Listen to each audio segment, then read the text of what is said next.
谢谢现场的观众朋友，欢迎电视机前的观众朋友走进天津卫视的大型情感节目《爱情保卫战》，看看今天请到的几位老师是谁？他们是著名的节目主持人左岩老师，欢迎左老师；华谊嘉信的高级副总裁曲伟老师，欢迎；著名节目主持人严品宏老师，欢迎；涂磊涂老师，欢迎。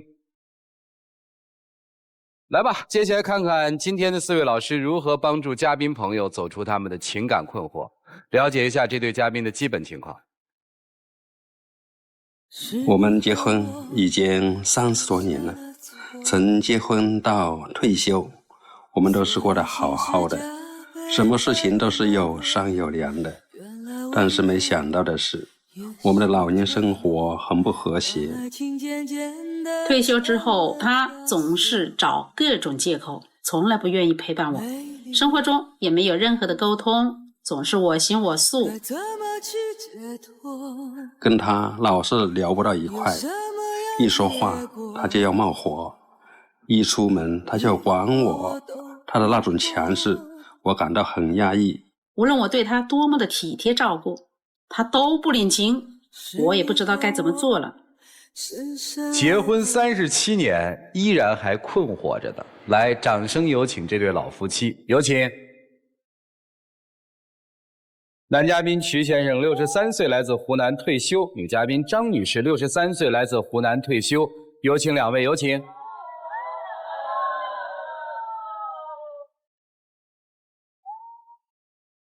欢迎两位啊！结婚37年是吧？这也可以给我们上上婚姻课了啊！到我们这儿来干嘛呀？就是我们2个人嘛，婚前是比较爱好文艺嘛，他对人才与知识比较尊重嘛，所以他就找了这大学生，就找了我。婚后我们的感情是非常好的，但是退休我们老是吵吵闹闹，他也不给我的空间，他比较强势。没有，不是这样的，主持人。之前嘛，我们都是吃完晚饭一起去散步啊，但是到了老了以后，他就不愿意跟我一起走了。这是为啥呀？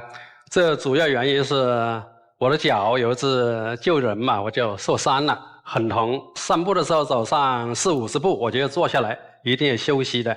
是的，所以不愿意陪他散步。但是他也有自己走，就是趁我不注意的时候，一个人溜达出去了。其实我这个散步就是骑着摩托车兜风。他根本就不会跟你说他是去什么了，打电话也不会接，也接了就说我有事了。这是为什么？不解释一下？陪也陪过，就是我们2个人陪着出去的时候总是闹别扭，所以就以后就不想陪了。他知道我从小就爱好这个唱歌跳舞，这个跳舞是交谊舞，我也不愿意去找别的男人跳舞，是吧？然后他大学毕业了以后呢，就一首歌也唱不了，跳舞是根本开不了步。从我开始教他跳舞到最后他不陪我跳舞了，这一段时间我们有10几年。这10几年当中，我要求他怎么样，他都会怎么样。2000年以后，我那个工作呢，这个时间段正好就是在那个黄金时间段，就是晚上那一段时间。然后他的工作比较随意，然后他就自己去找人家跳舞了。就从2000年开始，他就去跟别人跳舞，是这意思吗？就不愿意跟我跳舞了。那你们俩这事儿好像还得从2000年开始说起啊。那时候是这样的，他不愿意跳。我这人，我刚刚说了，我比较自重的，我感觉你对我有疏远了，那我就去找别的事情吧。我就从2000年开始，我自己在家里面，我有学很多东西，学舞蹈，自己一个人照着那个电脑上面找那些个导师的舞蹈，然后学唱歌，流行的什么歌我就学一学，然后学古诗文，不停的学。您的业余生活还是丰富多彩的，对吧？是但是到了他退休到这个时候，就说，就到这个时候，我们的时间完全可以自由支配。这个时候我也看到人家成双成对的这样，那我怎么不想呢？是吗？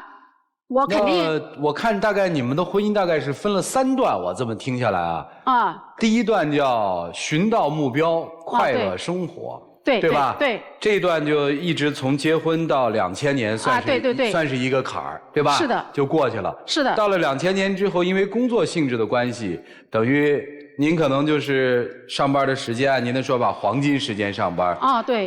先生的时间更自由一些。很自由啊，对。所以因为时间碰不上，这段时间就变成了和谐的各玩各的，对吧？他出去跟人跳舞，您在家里学习您的，这个玩用的不好。就是各自都用自己的业余爱好填满了自己的这个空闲时间。是的，是的。但是这个家庭时间没影响。我也是有一点，主持人，我也是有一点点被迫，就是说自己有一点点心里不好，怎么就是自己自我安慰的那一种。明白，反正就是在这段时间，基本上面属于一个各自还可以接受的这么一段时间，个人有个人的空间。您这委屈是个真相。说我是被迫接受，我也没办法呀。是的。但是不管怎么说，过来了。直到3年前，因为2个人退休了，2个人的时间开始重叠了，可能孩子也大了，对吧？对。也不在家里了。对。这个时候突然发现，我们俩想在一起，尤其是您想跟先生亲近一些，怎么我们就亲不起来了，因为他平时他这个跳舞唱歌都是跟人家，我也看着心里怪难受的。那当然了，我也会，你干嘛不跟我呀？对吧？是啊。为什么呀？是这样的，以前我也从来不跟人家跳舞啊，但是我们2个人去跳舞嘛。也有人有点微词，不是你们夫妻跳舞，人家有什么微词啊？他说老是2个夫妇跳舞啊，人家都想跟你们跳一跳，都没有空间呐。基本上这是啥微词啊？这叫微词吗？这个是谬论。因为本身跳舞就是男的带女的是吧？也是个很愉悦的事情，但是他偏偏就是说他教我要搞一个什么动作呢，他就跟我别扭了。不是这样的，就是说2000年有一次，我突然发现他就是说不愿意听我的了。我也感觉他的舞还跳得可以了，从此以后我就没有左右过他，我都是努力的去配合他，但是他就是挑词。到那个时候，我有上晚班的那一段时间没有跟他陪，就是那段时间起，我有这个感觉，就是说他找人家跳，人家年轻漂亮。不是这个意思，我跟你说，绝对是的。不是您告诉我们事实吧？就2000年以后，是不是就开始跟别的舞伴跳舞了？一般都是说别人邀我。不是别人挑你，你挑别人的事情。就是说，之前我们2个人在一起的多么的和谐呀！谁想跟他跳舞，都得私下里跟我说一下，想跟你先说，哦，我这个可以啊。然后他都不去拒绝，然后我就去拉着人家的手，送到他的跟前，说，给个面子嘛。他才去跟人家跳的。从2000年以后，我没陪他，然后他才去这样子去找人家，找完了人家就嫌弃我了。啊，行。这个退休之后还跟别人跳吗？一直就跳。这脚不是坏了，散步都不行吗？那就是我说的他的借口啊，跟人家跳舞就不痛了。她是一个比较强势的女人，她总是喜欢挽着我，主持人，我这个强势还管着我的小，长期以往就有一种反感了吧？他都管您什么呀？比如说打麻将吧，到门口，我们门口就有麻将馆，我出去到麻将馆去看一看，他就后脚跟过来了。你知道我对这个另一半的要求就是你是一个文化人，你去1次2次，人家就知道，哎，我们3缺1，喊曲老师过来。不是好多大文化人不都打麻将吗？那是的，但是我就是说，你一天，他一天3场可以分陪到底，到明天天亮。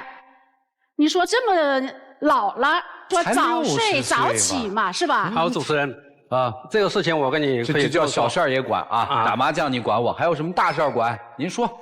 把委屈都说了，不是大事小事都管您吗？学开小汽车嘛，因为我们3口之家有2台车嘛，我也想学嘛，他已经学了但是他学了，他就不肯我学，他说他开就可以了，我到哪里，他就可以送到哪里。他知道我下了决心要去学了，亲戚朋友啊、同学啦，凡所是能认识的人，他都打电话给人家，说什么呀？劝我不要学车。好，我肯定不会听，但是我报名的时候。每个学校都不接纳我，他说你们的家属不同意，他每个学校都打了，你说我有没有自由？这是为什么呀？您这挺厉害的呀。他是60岁去报名的，之前我们家里面没有一个人能开车，我就跟他说你应该去学车，他说我不去，你不去学，那我就去学。之前要你学你不学是吧？你突然想要学，我就怕他开车出去。就是您就怕他自己长了腿跑呗。这是一个隐情。所以这么听起来，退休之后有了情感危机了，是吧？对呀。大先生有了外心了，是吧？对呀。我的工资全部算交了，而且我还到外面兼职工程师，还打份工作，给家里面添补花销。因为他喜欢旅游嘛，我就让他去旅游。我整个都在你身上了，你还担心什么东西呢？那不是这个，一个人他是生活在情感当中。我之前这一段风风雨雨，不管怎么艰辛都度过了。现在的问题是两个人老来伴嘛，两个人如何和谐的在一起度过余生，这样的。听懂了。跟他在一起就感到真的是压抑啊，感到非常的郁闷。他如果出去走在家里，我反而不出去，我觉得很高兴的。我就是自己累一点都没关系。那我以后我就不回家了，我就是隔壁租个房间啊。本来你的房间就是我的房间隔壁嘛。现在已经分房了是吧？明明知道我喜欢最大的心愿就是旅游，就是出去看一下。之前也确实是家庭经济条件不允许。那不是说挣钱给您去？就是说有挣钱了是吧？就想他陪我一下了是吧？出去走一走看一看。尤其是看到那些个我们身边的那些个老年夫妻，他们每天都秀，也确实我们国家这么发达了，这个旅游事业我们也应该去享受享受嘛。所以您不能接受的是什么呀？我是想他陪我去，哪怕是陪一次去旅一下游，他都不答应。我是有老伴的人是吧？行，我问，您还想不想跟人好好过？只要给我一定的空间。您的一定空间指的是什么？您把这一定空间说出来。晚上可以自由活动一下，也不是每天晚上，就是说一周每个星期3天或者4天晚上可以自由活动一下。自由活动，干嘛去啊？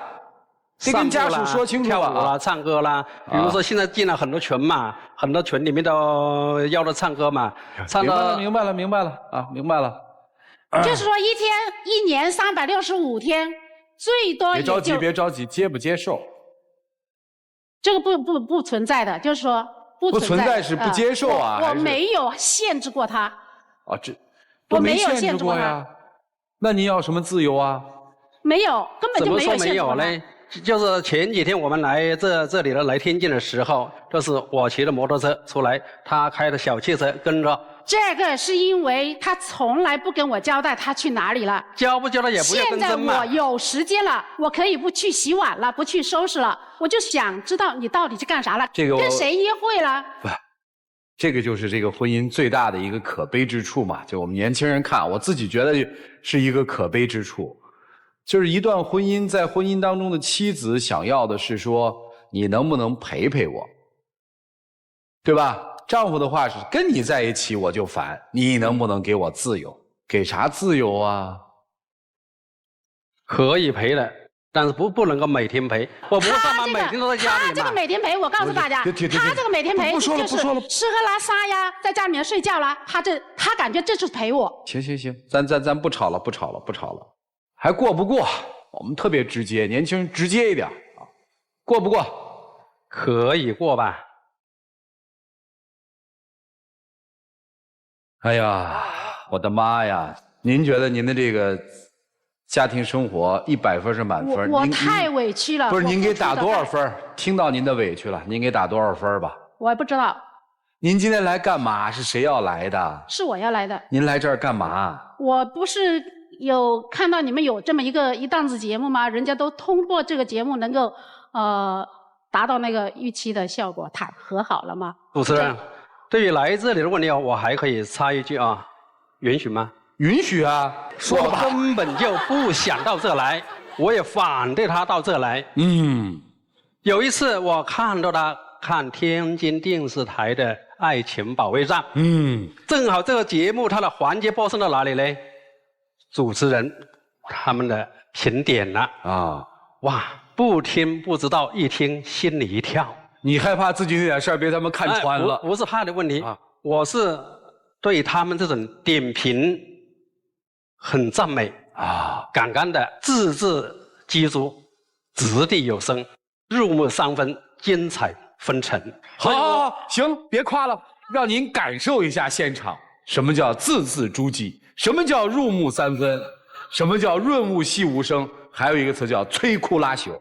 来，一起进入到丘比特问卷。我能想到最浪漫的事就是和你一起跳舞。谢谢。不是我。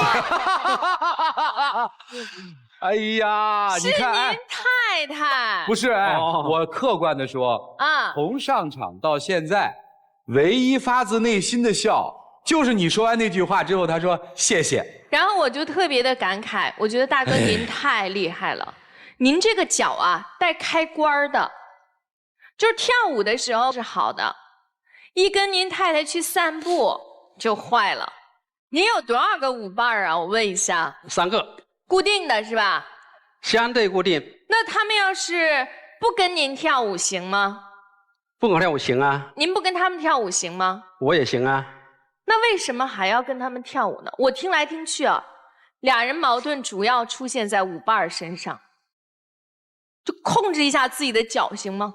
一个人总要有一点业余生活嘛，既然是自己的爱好，就会有这个追求嘛。刚才您跟我讲了啊，就主要的问题就是为什么不肯跟您太太跳舞，就是怕这个社会舆论啊，对吧？这不是主要的。你一带她去跳舞，所有的人就会说，哎呀，你看他带他媳妇儿来跳舞了，所以您那3个舞伴就不能跟您跳舞了。您主要是怕这个。我跟你讲啊，你们2个的关系从2000年的时候就开始失控了。你就开始放飞自我了，现在退休已经收不回来了，自由惯了，现在媳妇儿想抓回来，抓到自己身边，完了，难以收手。所以我现在今天就问您，大姐就说了，就说你能不能多陪陪我，不出去跟别人跳了，跟我跳，能不能？如果能，咱俩就继续过；如果不能，咱俩就离婚。你怎么选择？如果是非要选择的话，对，那当然是能。这不还是能吗？这不还是能吗？所以人生在这个年纪都已经63了，还有什么比家庭更重要？还有什么比稳定更重要？还有什么比老年生活幸福更重要吗？你看他这一天愁眉苦脸，你看那眉毛皱的，您看看，跟您风风雨雨走过这么多年，就不如舞池里的那一点点兴奋和温柔吗？就不能让他笑一笑吗？你自己想一下，一会儿再回答我这个问题。也不是这样的。你等一下吧，您先说说大姐啊。一切都没有问题，唯一的问题就是给他太大的压力了。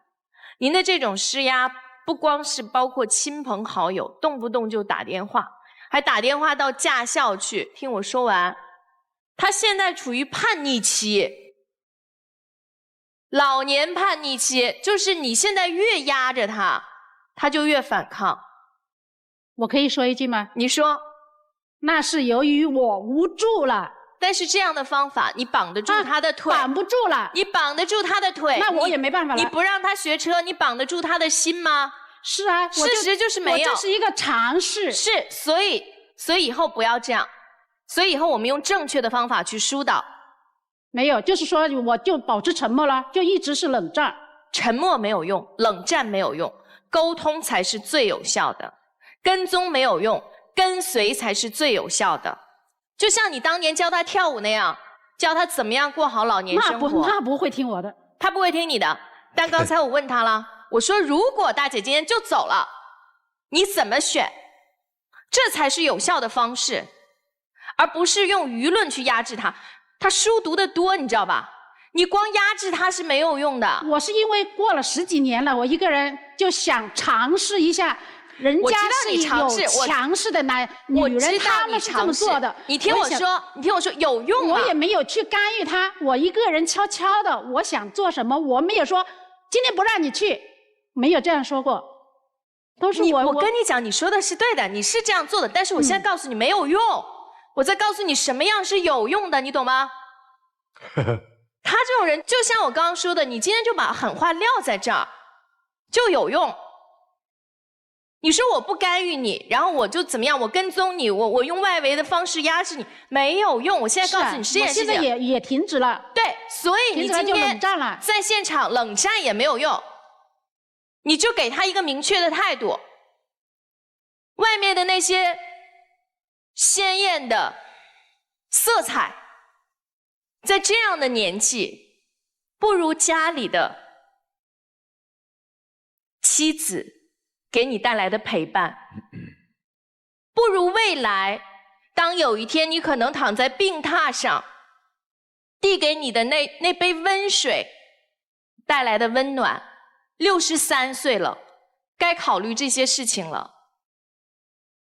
你的妻子要的不多，就是你陪她散散步，你可以接听她的电话，你可以在舞池当中伸出手去邀请她，与你共舞接下来的人生。成熟的爱情，因为爱你才需要。祝你们幸福。谢谢。好，谢谢左岩老师。您现在看到大姐在哭，那是一种孤独的表现。如果说她这种孤独还得不到你的一种感受的话，我觉得大哥有些冷酷，可能在大哥心目当中，觉得自己比较高他一等，反映在，因为他是奔着您的学历。我可以插一句吗？可以插。因为她以前长得很漂亮，那个时候为什么她一定要找个大学生？有一个秘密我可以告诉大家呢，那就是说她对后代负责，有一个优良的这个基因遗传。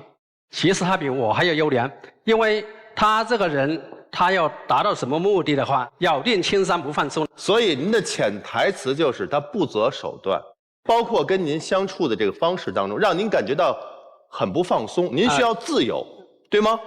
有时候我们的生活就如同跳舞一样嘛。就是要步调一致，互相理解。跳舞当中总有一个跟随者，总有一个指引者。而现在，您的老公希望自己能够主导这个舞伴，那他一起出来的步伐才是和谐的。所以说，您不需要流泪，您需要让他感受到，其实您对于他的需求是正常的，并且需要他给您反馈。您要给他空间，不是说你去吧，我不管你，实际上不是这样的。他出去了，你在后面跟着。你并没有给他空间，他需要的空间是真正的自由、新的空间。大哥，的确，您想自由的空间是合理的，是对的，但您要关注到老伴儿脸上的眼泪，为什么？你在家里头真正的沟通的时间又能有多少？其实你们一直是在各自生活，所以我希望您跳舞的时候可以带上他，他出去旅游的时候您可以跟随他，明白吗？就这样。好，谢谢曲哥。来，严老师。年轻的时候，因为妻子貌美如花，您走她身边觉得特有面儿，啊，现在年纪大了，您就跑到舞场当中找自信了？没有，现在我可以坦诚地告诉大家，我的所有的舞伴比她还要长得丑。不是用美丑来衡量的。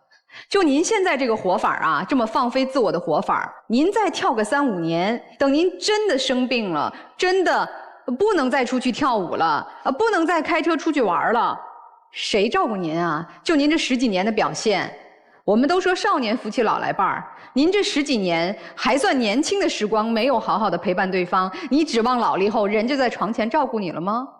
你不危险吗？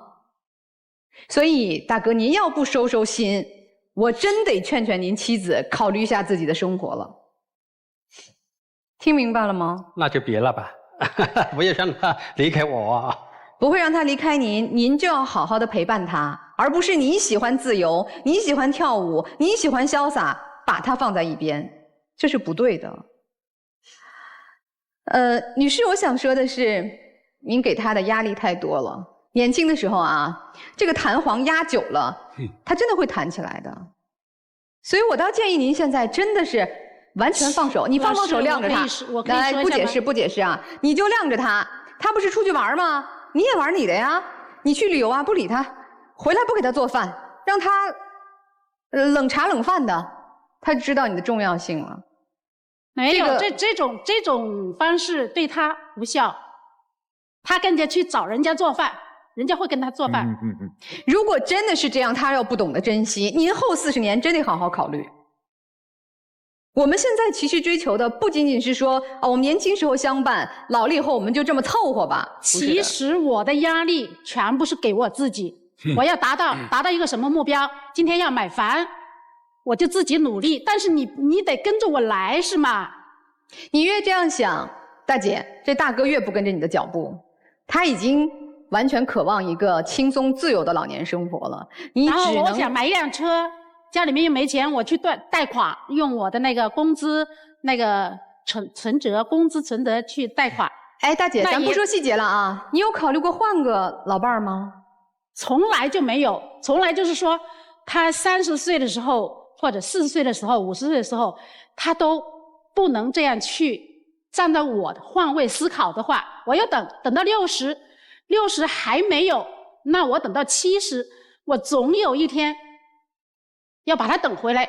等是等不到的。我希望您能够心平气和地想想你们的婚姻，去审视一下你们婚姻的现状。自己如果能调整，我们就调整一下；不能调整，其实你要去冷静地对待。如果这位大哥在经过我们今天的调解之后，依然是这样的状态，你的人生怎么度过？你的快乐谁跟你分享？你的痛苦谁陪你承担？我们不是说37年的婚姻就一成不变，婚姻是一生要经营的事业。我也希望您能够平下心来，不要那么的焦躁，去考虑一下自己的婚姻。当然，我更希望大哥能够通过今天有所改变，给妻子多一些陪伴和呵护。也希望大姐能够更明白婚姻中轻松互相陪伴的状态是最重要的。希望你们晚年生活都能幸福，也希望我们所有的像你们一样经历退休之后老年婚姻危机的朋友们，能够多来节目，多看节目，也许就会收获更多，也许晚年生活就能拥有更加平静幸福的婚姻生活了，好吗？祝福你们，谢谢。谢谢。好，谢谢杨老师。其实刚才问大哥，你怕吗？你怕将来躺在病榻上没人照顾你吗？他还真不怕，他知道他会管他的，他已经吃死你了，他根本不怕说我哪天要是脚走不动了啊，我哪天我要是真的没人照顾了，我会很凄惨，他一点都不怕。是的，他吃定了你会照顾他，而且你今天在舞台上喋喋不休，他的每一次对你的某种情绪你都要去解释，恰恰证明了你所有的回应都在告诉他，无论你现在怎么样，我都不会放弃你，我从来没有想过换老伴儿，我就是要跟着你，那就是这样嘛。其实想来想去也公平嘛，上半辈子你管着他嘛，下半辈子你求着他嘛，改不了啦。你看你那个情绪是没有人能够劝说得了的，你所有的情绪就是我后半辈子我要求着你过嘛，你认为是求着他过吗？是的。但是其实想想，你不要这样去想，你是求着他过。上半场你占有主要的地位，下半场你处于一种劣势，其实想来想去也公平。当然我没有办法劝说你说给他自由吧，就像严老师说的，你该出去旅游旅游，你不会的，他放心不下的。是的。但是你放心不下，你跟着他没关系，但你想通一点，你不要认为下半场我委曲求全，我内心是痛苦，其实也不是痛苦。你要跟着他就跟着他，但不要以这样的心态。他都这把年纪了，他还能飞天上去啊？换者言之，其实我认为这位大哥并没有那么爱跳舞，并没有那么爱开车。其实事到如今，到了他这个年纪，他的这种自由啊，是一种不明所以的自由，就是你偏不让我干什么，我就偏干什么；老年人偏不该干什么，我就偏要干什么。这种自由啊，当外力一撤销的时候，他就不知道我到底要什么。我说的对吧？其实你也没那么想要那么去做，所以呢，你要跟着他就跟着他，你要管着他就管着他，但是呢，心里管，你只要做到一点，嘴上少说一点。你越抓着他，他挣扎的越猛；你越看着他挣扎，他越挣扎越没意思，好吗？就这样。好，谢谢涂老师。稍微有点生活阅历和生活经验的人都知道，你们这30多年演的挺辛苦的，确实很累，一直在演嘛，你一直在给别人演嘛。典型的我的生活就是幸福的嘛。你从年轻时候就开始秀嘛，从找对象开始就是要满足给别人一个交代嘛。就是有很多人老是想按自己的方式去征服一个人，或者征服世界，或者征服一段感情，或者控制什么。你所有的描述里面，你必须承认你是一个做事有计划、分阶段执行的女人嘛。在你的人生阶段，你这么去做，就是有一个原因嘛，是你想控制嘛。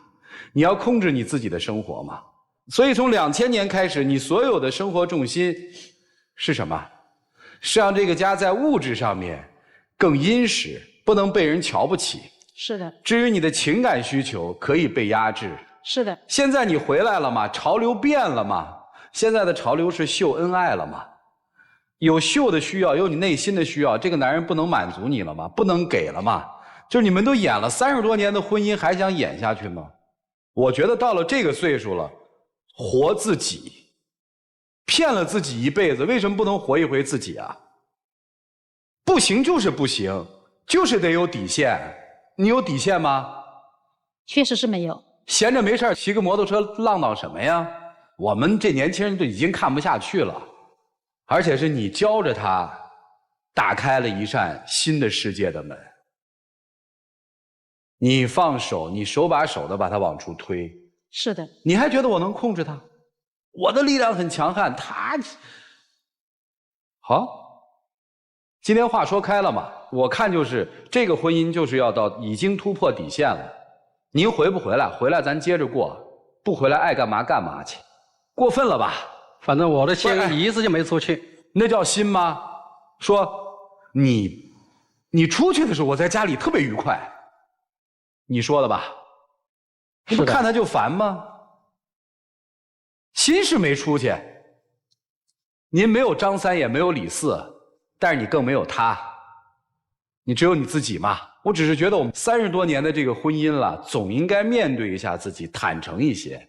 想过咱好好过，不想过就寻找各自认为的幸福，何必这样多痛苦啊？行了，时间留给你们自己吧，一起进入真情6。几十年的艰辛，我们风雨同舟。我把我一生的爱为你遮风挡雨，给了你一个温暖的家。到了老了，你还这么对我百般的挑剔，不是有人说少年夫妻老来伴吗？陪伴是最长情的告白，守护是最沉默的陪伴。刚才我们已经说了不少了，但是一个不争的事实，那就是我们已经是年老了。你需要调整心态，一切不必要那么认真。真做假时假亦真，假做真时真亦假。我还是希望你能够完美转身，欢度余生。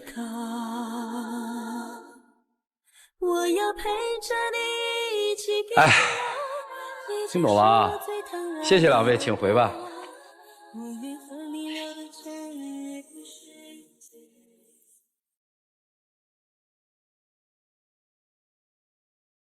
来，请关门。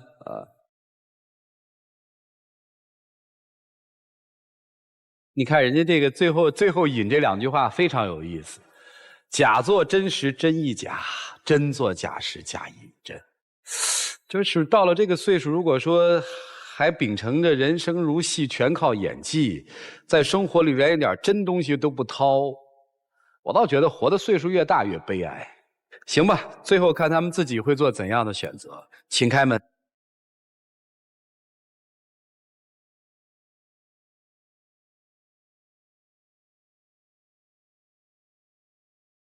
我爱你，你爱我，我们再也找不到解脱。就像是第一次一起飞着爱情的自由。我爱你，你爱我。来，有请我们的小花童，有请。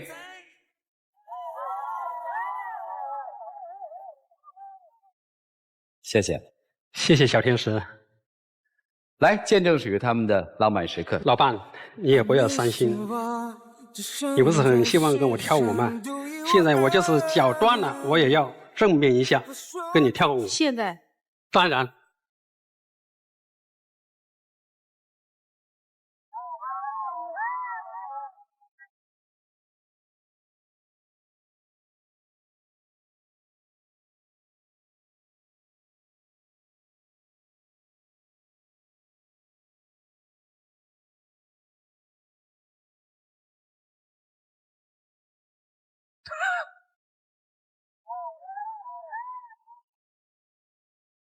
来，送给您啊，谢谢啊，拿着，给你的，我不要，给你的。最后送一句话啊，如果就想守这么一段婚姻，不管它是好是坏，那就守住它，就忍着委屈来。希望你们晚年生活找到自己的快乐。谢谢你们，庆辉。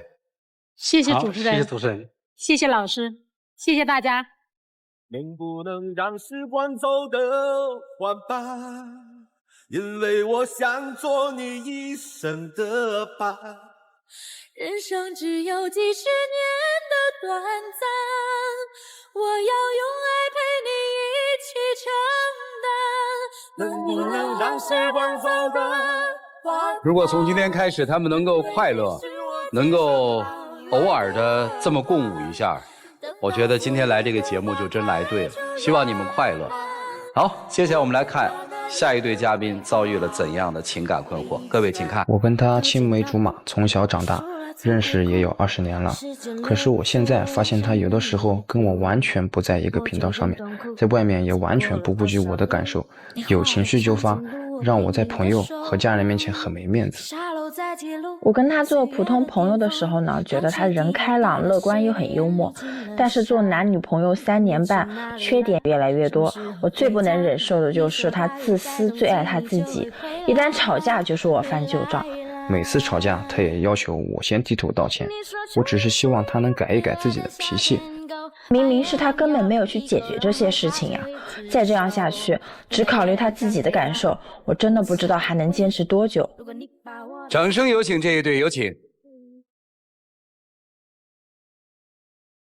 男嘉宾秦先生25岁，来自安徽个体；女嘉宾徐女士24岁，来自安徽大堂经理。欢迎两位，来有请。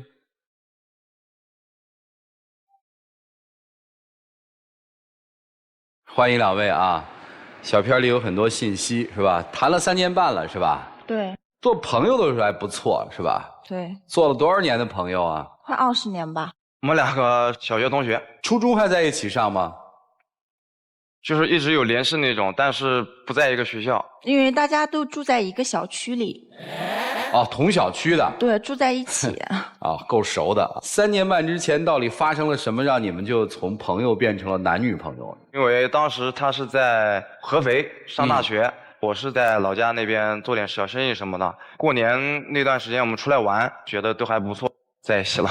小片里女生说男生很自私是吧？就是我想让他帮我去做一件事情的时候，他不愿意，他就会直接拒绝我，他不会因为我是他女朋友而退让一步。我不是说想要什么退让不退让的，我觉得我应该做的事情我会去做，我不想去做的事情为什么非要勉强我去做呢？而且什么事儿啊？就很简单的一件事情，我想要在家看电影，他想要去打球啊，他就非要去打球这样子。那你就看你的电影，他打他的球呗。但是我想让他跟我一起看呀。哦，咋想的呀？我就是觉得我就是有自己的生活嘛，2个人在一起就是都是有自己的生活，就是咱们就是在一起的时候呢，我们可以一起干点事情，比如说看看电影都可以，但是也需要有自己分开的时间，对吧？哦，比如有一次我不是租房子嘛，第一次签合同没签过，很简单，就是交个钱，签个字就完事儿了。我提前跟他说好了，他也答应我陪我一起去。他跟我说，我当时没有答应你，我当时说的是我晚上如果没事的话就陪你去。哦，他说的是没事的话就陪我去，有事的话可能我就不在第一位了。到了晚上我快下班的时候，他给我发一条短信，他说我不去了。我说什么事儿？他说我要打篮球，打篮球比女朋友还重要吗？不是说打篮球，因为我就是在当地我们组了一个俱乐部，然后也参加市里面的一些俱乐部的联赛。比赛之前我们就说想训练一下，然后我心想嘛，那他这边也没有什么太大的事情。去签个字嘛，也是交个钱，我就去训练嘛，因为我也想着为球队好。你每天都可以打的，我又不是天天要签合同。我知道你不是天天要签合同，但是我就是觉得这个事情你自己能把它办了，并不是说。那我就想让你跟我一起去签，行不行？可是我也没有说一定就是不行啊。那你没有答应我啊？这种事情很多啊，还有一次。去没去？没去。那是因为我没去吗？最后我实在给他搞得受不了，然后我就是因为他那个语气明显就是发火了嘛。然后我说那实在没办法，我在群里面也跟队友说了，我说我今天晚上就不去了吧，家里有点事，实在是走不开。然后我打电话给他，他就讲话很难听，叫我不用来了。但是我这个人脾气也不太好，然后他就这样跟我说话的话，我就直接就没有睬他。我说那你随便你吧，我把电话一挂。就我让他不要来，他直接就不来了。哎，我特好奇的问一句啊，就是你说我家里有事儿去不了的时候，你的那些球友怎么说？球友就说下次有机会再来吧。所以其实对其他人来说，那场球也不是非你不可，对吧？也可以这么说吧。也可以这么说。对，所以女朋友还是不重要的，对吧？你自己的事情最重要。我并不是说女朋友不重要。这种事情很多，还有一次就是我跟我的同事组局，等于是6个人3队，有一队是孕妇，我跟另外2队都特别能吃辣，但是小孕妇她不能吃辣。不能吃辣，他接到我的那一刻，我就跟他说，我上车我就说，到时候就如果不行的话，就点个微辣锅啊，我们稍微迁就一下别人。他当时给我第一句话就是，为什么要吃微辣的锅？我们不可以点2个锅吗？我们吃特辣的就可以了呀。我当时给你的第一句话，那我想问一下，我有说第2句话的机会吗？你可以说，我没让你说不说吗？你那个语气让我怎么说？而且我也只是说了一句。那你的感受就那么重要吗？你只管你自己吗？不是我的感受那么重要，那别人的感受有那么重要吗？那他们为什么能忍让？不还是你自私吗？谁忍让吃个微辣？那我不是后来这事儿最后点了几个锅呀？最后点了1个锅。啊，微辣的。对，这不得了吗？较真儿，你也是一个男人，你听他安排不就完了吗？少吃。我只是说，我就是说，他总是不给我发表我的看法，就是我想做什么，想说什么啊。你的点在那儿是吧？对，你得听听我的意思，对吧？对，那我也有你想要你有你的看法，我也有我的看法呀。还有一次就是我的高中同学结婚啊，大家肯定都带自己最重要的伴侣去嘛，然后他拒绝我，他说我不去。你朋友结婚，我跟他也不熟，你为什么就是一定要让我过去呢？而且他是我的好朋友啊，我带着你一起参加婚礼，那我为什么不带别的男生去啊？本身我这个人就不爱凑热闹，你也知道，就是平常我一些朋友结婚，我只是去个份子，我人都不会到场。那你为什么不能迁就我，陪我一起去呢？那你能不能迁就我一下？为什么一定要强迫我去呢？我想让你跟我一起去啊。那你就是一直想把我强迫变成你的样子，那你怎么不想问我呢？那你不是自私吗？反正这么听起来你有点不近人情。我觉得还有更过分的呢，主持人。还有一次我们跨年去重庆玩，我着凉了，不舒服，候机的时候我就在洗手间吐了一次。下了飞机大概是9点钟吧，在他家放的行李，放行李之后呢，我跟他说我特难受，你让我在沙发上躺一会儿，我喝2杯热水，你再把我送回去。他当时跟我冒了一句话，在我家也可以休息，在你家也可以休息，那你为什么不回自己家休息呢？但是我为什么要说这种话呢？因为本身我当时是有急事要出门，我在重庆的时候，朋友电话就打来了。你有什么重要的事情比照顾生病的女朋友还重要呀？那我肯定是有重要的事情，而且我的想法就是，第一，我不是医生，我当时也说了，我说要不要带你去医院，然后他说那我就想让我男朋友坐在我旁边，我喝2杯水，我舒服了，你再让我走不行吗？可是我有急事要出门呀。你有什么急事啊？很重要吗？肯定是有重要的事，要不然我怎么会着急出门呢？最后不还是我一个人打车去了医院吗？吊了2个小时的点滴，你都没有出现呀。你掉了2个点滴，你有跟我说吗？当时我看到你发朋友圈，我是不是第一时间打电话给你？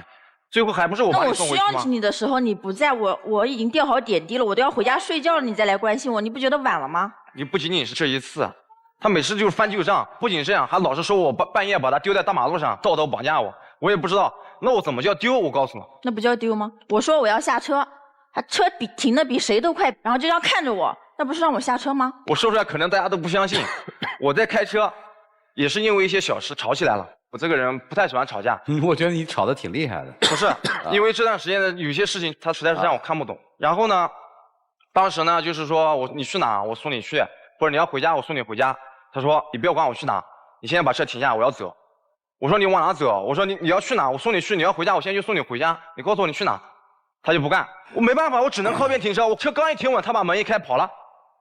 然后我没去追，他就叫我半夜10点多把他丢在大马路上。那我想问一下你12点多跟朋友玩到12点多回家的时候，一个人打车回家，你怎么不会觉得不安全？那能一样吗？为什么你从我车上下去你就觉得不安全了呢？那怎么能一样呢？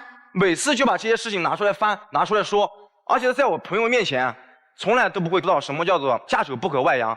他有脾气马上就发掉。就比如说有一次朋友晚上约好了打一场麻将，然后我吃完饭呢，我们俩不知道是因为什么事吵起来了。然后吵起来之后呢，就是说往回走，他就是跟上次一样嘛，不说话，然后也不说他去哪，送他回家他也不干。那我没办法，我是被他那个事情搞怕了，因为他一直翻一直说，我就说那你跟我一起去打麻将吧，你在旁边看着吧。带过去之后进到包厢里面呢，一进去之后他就板着张脸，然后朋友就问，这怎么了？咱们是不是吵架了？我说没有，我说他有点不舒服。那我没办法，那我不能说我们俩吵架什么。我当时根本就不想让他打麻将，因为我们俩是因为什么事吵了之后，他根本不管我，他也不哄我，他直接就跟朋友去打麻将了。那你都让我不快活了，我为什么给你好脸色，给你朋友好脸色呀？我不是说一定要去打麻将，因为本身我跟朋友约好了，而且我觉得我们俩事情没什么大不了的。你都把你女朋友弄生气了，你还去打麻将，你很搞笑哎。不是。我们俩情侣之间吵架不很正常吗？那你把我哄好了，那你就一定要在我朋友面前那样子摆脸色吗？然后是打麻将重要还是女朋友重要呢？结果那天小舅一直在那个旁边那个包厢里面有个沙发嘛，他躺在沙发上背对着我们。结束了之后，我就说把他送回去啊，他直接当着那么多人面直接把我手一推开，说搞什么？就是很大声的那种。是当时我都很懵，朋友都就是经常这样看我们笑话，不止这一次吧，还有那次我们去乌镇也是5、6个朋友一起去的。在那个景区里面嘛，人很多，然后他当时挎了一个小挎包，挎包里面没什么，就让你帮我背一下。我就当时就随口说了一句嘛，我说你不能自己背啊。当时我朋友也在边上，他自己一个人就往前跑了，就不管我们了。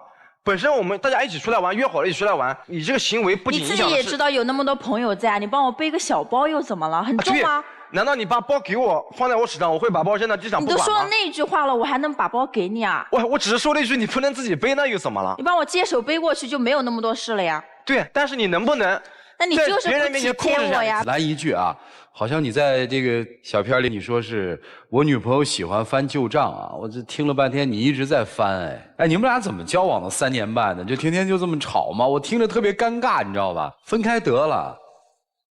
分开吧，又舍不得那样子。有啥舍不得的？打篮球帅呀。那找个篮球运动员不是更好吗？不是还没找到呢吗？就找到就可以把他听了是吗？那，应该不会吧？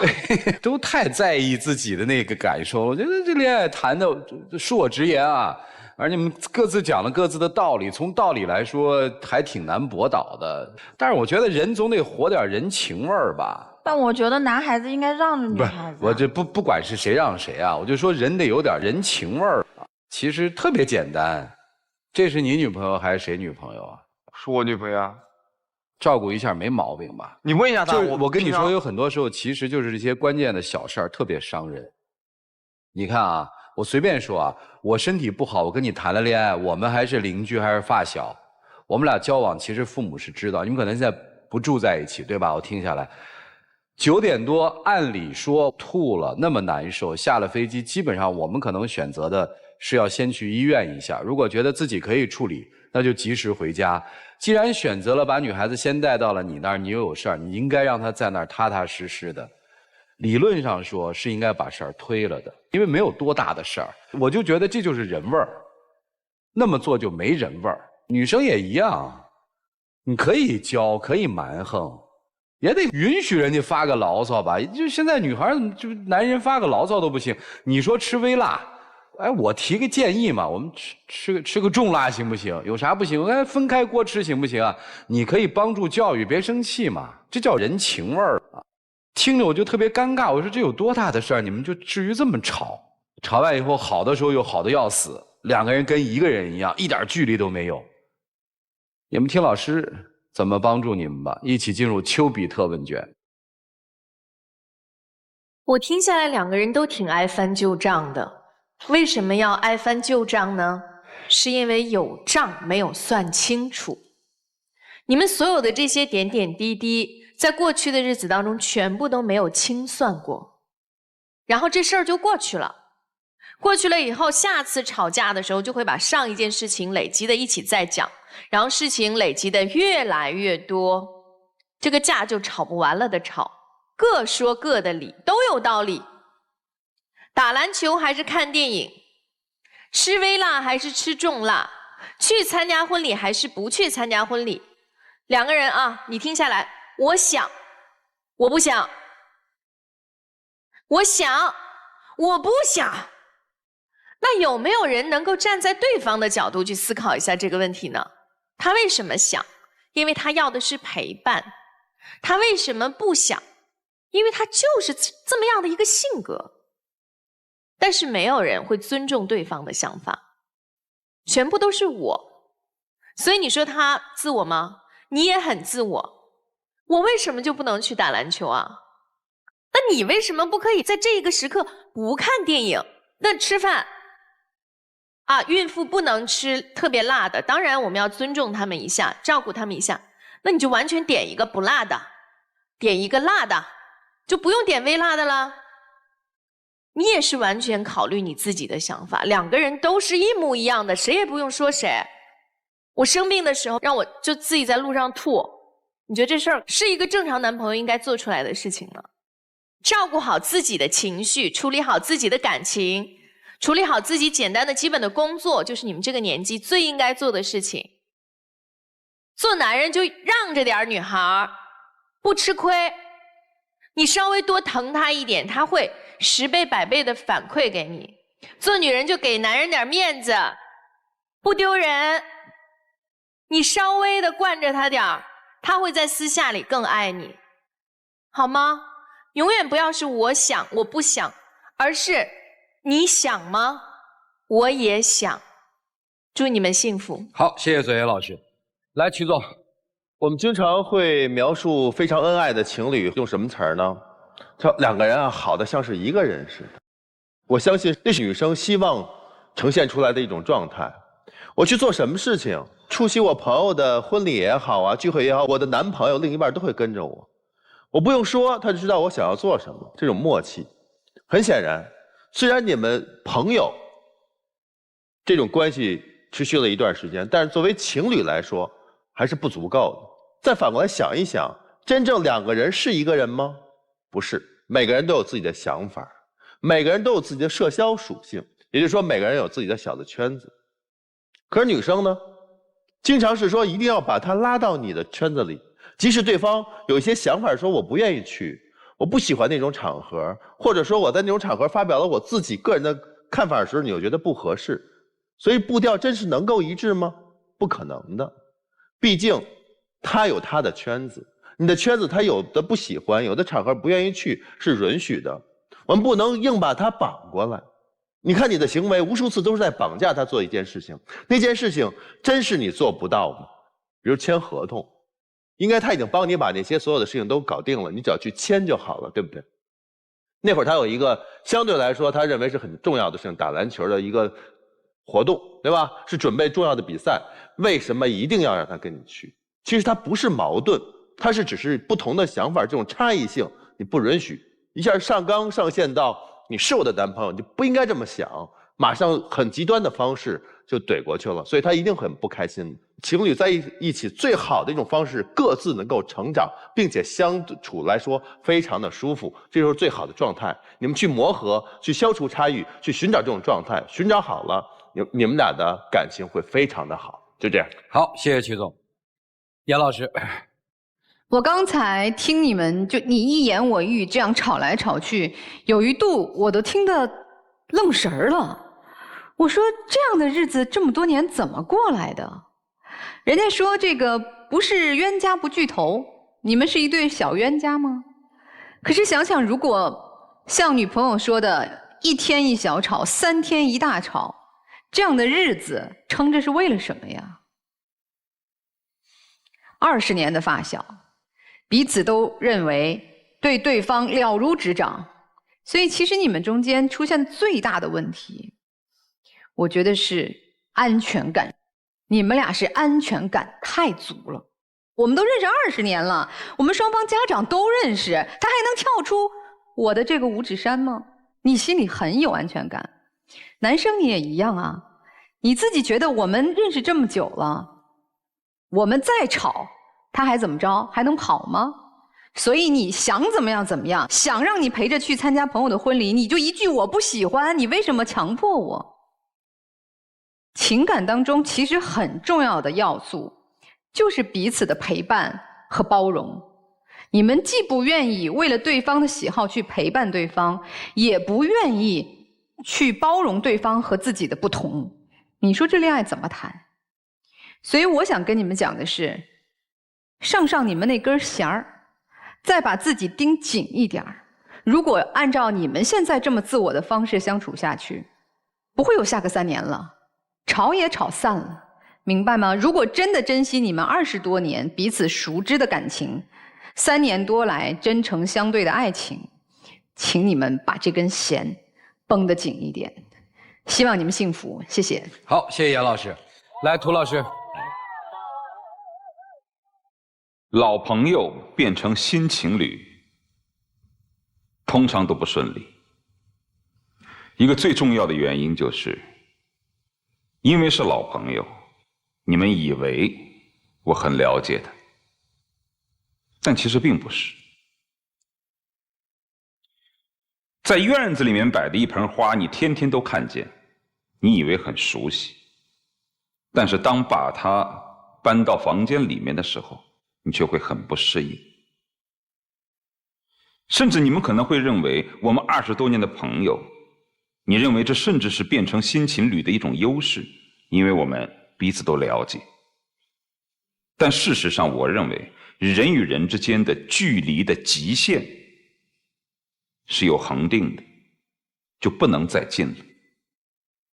或者换一种说法，你身边的每一个人在这一辈子跟你之间的关系是恒定不变的。是爱人就变成不了朋友，因为深爱过，所以见面就会痛苦。我始终认为那些结了婚之后还能像特别好的朋友相处的，那说明他以前没有多么深爱过。或者说他们表面上后面成为了朋友，但内心还依然把他当作爱人。而像你们这样相反过来，是朋友的也成为不了爱人，因为你们的关系已经到达了极限，一近就出现了问题。事实上，刚才主持人跟你们所说的那些所谓的道理，所谓的包容，所谓的尊重，你们能不懂吗？你们是清楚的，男生清楚，女生病了，我应该推掉事情来照顾她，这个道理你是懂的。你不是不懂，但为什么做不到？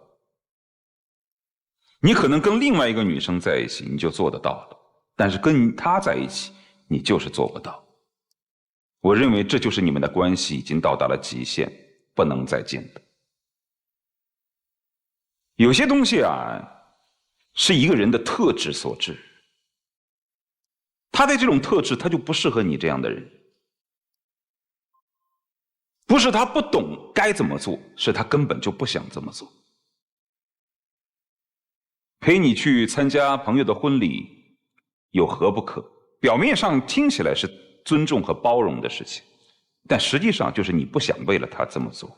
当然也有些人会说，我们看到好多结婚几十年的夫妻，不照样跟年轻情侣一样，一天到晚从早吵到晚，但感情依然很深厚啊。不一样，他们虽然表面上吵，但早上吵晚上和，他们内心会有负疚感。吵的时候情绪很激烈，吵完之后内心会后悔，你们好像一点也没有后悔。如果你们再恢复成朋友关系，我相信你们不会这么吵。因为朋友关系和爱人关系一个最大的区别就在于，朋友再怎么好，彼此有各自的生活，而不会混在一起，你们却已经踏入了对方的生活。所以我认为你们注定只能做朋友，做不了爱人。就这样。好，谢谢涂老师。一个人的性格其实左右了太多的东西。男生的性格20多年，他是这种性格吗？还是他对你呈现的是这么一种性格？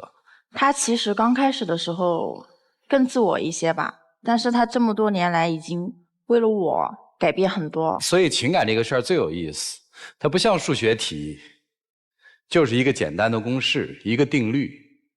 情感是因为两个不同的人放在了一起，产生了一些化学反应，所以才有千奇百怪、千姿百态的人间故事和感受。在一段亲密关系当中，正常的你能看到的，都是从委曲求全开始的。同样，一个人不可能一直在委曲求全。我在为你委曲求全、顾全我们所谓的情感的大局的时候，你有看到吗？你有感受到吗？如果你能感受得到，你会怎么做呢？所以两个人在一起，大概我的感受里面，我觉得全才是一个目的，全就是两个人在一起。所以期间你到底是经过委屈，还是其他的东西都不重要。这个我比较认同徐总的一个说法，两个人肯定不能好的像一个人一样，要保持距离，各自要独立。其实有的时候你会发现，好的恋人关系或者亲密的一些关系，彼此之间的尊重，彼此之间的拿捏，有的时候要比对朋友还要谨慎，因为越亲近反而越容易伤害。3年半了，最后一个问题是打算什么时候结婚？本身是打算最近去他家一趟，然后跟他家里人把这事定一下的。但是我现在就是觉得，可能信心没有那么足了吧。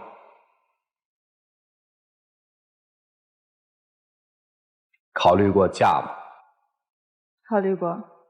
现在呢？也有犹豫。所以有的老师就分析的对啊，这个关系里面你更在意，所以你更紧张。男生不一样，所以你才嚣张嘛。一起进入真情60秒。跟你认识有20年，时间很久，谈恋爱3年半。其实你这个人还是很开朗，又很幽默的。但是吧，我总觉得两个人如果组成家庭的话，我觉得更要大爱一点。不能那么自私。如果不可以改掉的话，我觉得我也不愿意受这份委屈。其实这么长时间没有爱情，我觉得也有亲情了。平时你怎么样，小性格啊，我觉得我都可以包容你。包括你总说那些事情，其实现在我变得怎么样，你其实应该也清楚，已经比以前好很多了。现在就是说，如果你还是一直这样的话，我可能觉得没办法。好，谢谢两位啊，谢谢你们的分享，请回。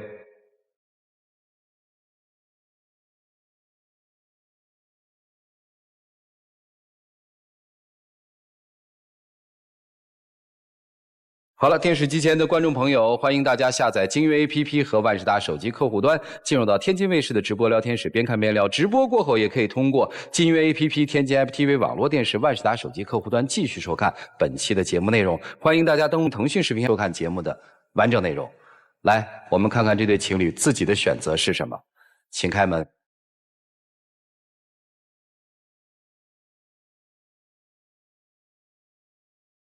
我爱你，你爱我，我们再也找不到借口，就像是第一次。有请我们的小话筒，有请。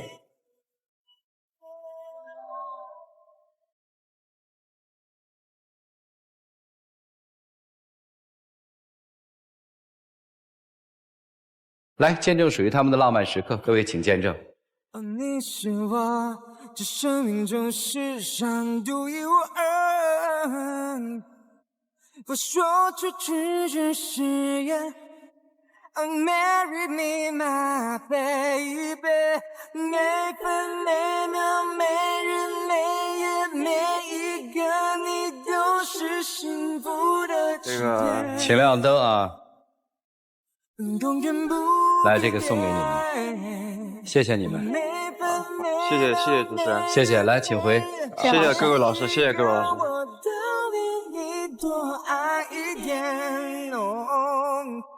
只求永恒永垂，就算停止旋转时间，我的心不。爱情这个事儿，感知特别的重要，你让他真理性下来，还挺难的。好了，电视机前的观众朋友，现在请拿出手机，扫描屏幕下方的二维码，下载京云 APP， 了解更多的新闻资讯。接下来有请我们的老师进入到京云中央厨房，让我们一起进入爱情保鲜剂。有网友提问说，我和我老公从谈恋爱到结婚生下女儿，1年365天都不怎么理我，电话微信也很少回，平常也不陪我一起出去吃饭逛街，不上班的话，朋友只要一个电话立马就出去陪朋友。我怀孕他也不关心我，我自己怀孕10个月是自己做饭洗衣服，一个人整天都没有人和我说话，他有空就陪朋友聊天，也不问候我一下，1年也不陪我过一个节日，我就觉得自己结了婚像一个人过日子一样，很委屈。的确，守寡式婚姻，丧偶式育儿，就是你现在真实的写照。如果无力改变，我想那就推翻吧。祝你幸福。本节目唯一官方报名热线0223606301，有情感困惑的观众朋友可以来电报名，不收取任何的费用，小心被骗。再一次的谢谢现场以及电视机前观众朋友的收看和陪伴，我们下期节目再见，谢谢大家。